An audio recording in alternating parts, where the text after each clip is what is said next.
আর একটা হয়ে গেছে, তুলে নেব। পোচ বানিয়ে নিয়েছি তেল ছাড়া। নমস্কার বন্ধুরা, আপনাদের সবাইকে পূর্ণিমাস কিচেনে স্বাগত। আজকে আমি আপনাদের সঙ্গে একটা রেসিপি শেয়ার করব। আজকে আমি ডিমের একটা রেসিপি বানাবো, তো প্লিজ বন্ধুরা দেখতে থাকুন, আশা করছি খুবই ভালো লাগবে।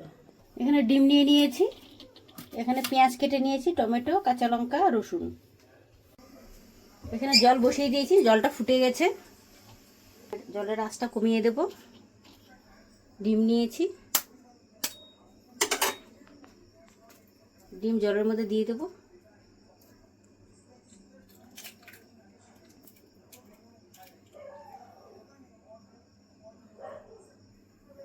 কিছুক্ষণ হতে দেবো। ডিমটা হয়ে গেছে, তুলে নেব।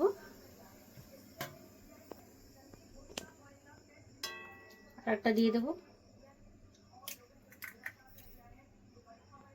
এরকম করে প্রত্যেকটা ডিম জলে ফুটিয়ে সেদ্ধ করে নেব। আর একটা হয়ে গেছে, তুলে নিলাম। আর একটা হয়ে গেছে, তুলে নেব। দেখুন বন্ধুরা, এগুলো আমি জলে সেদ্ধ করে পোচ বানিয়ে নিয়েছি তেল ছাড়া। এবার এটাকে রান্না করে নেব। কড়াইতে সর্ষের তেল দিয়ে দিয়েছি,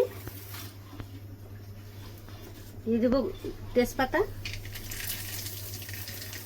জিরে, কাঁচা লঙ্কা, রসুন দিয়ে দেবো।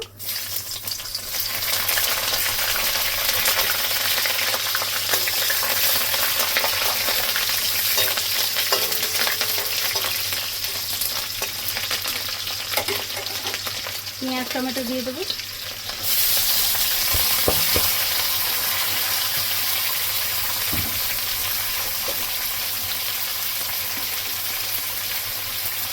লবণ দিয়ে দেবো। কিছুক্ষণ ভেজে নেব।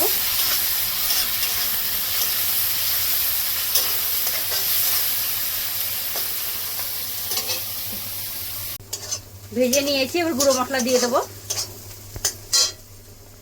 হলুদ, কাশ্মীরি লঙ্কা পাউডার, আদা বাটা, একটু জল দিয়ে দেবো।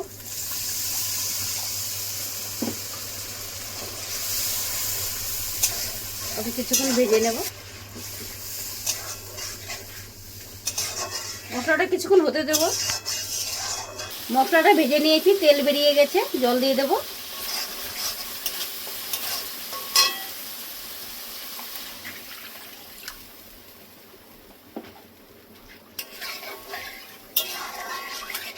কিছুক্ষণ হতে দেব।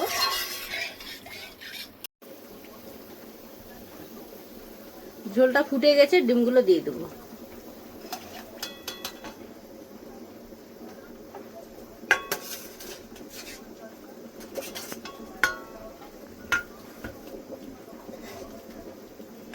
কিছুক্ষণ ফুটার জন্য দিয়ে দেবো, ফুটবে, হয়ে যাবে।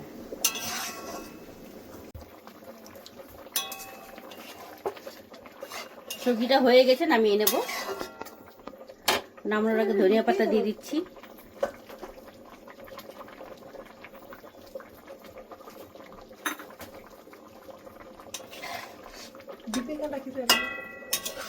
সবজিটা হয়ে গেছে, নামিয়ে নিচ্ছি বন্ধুরা।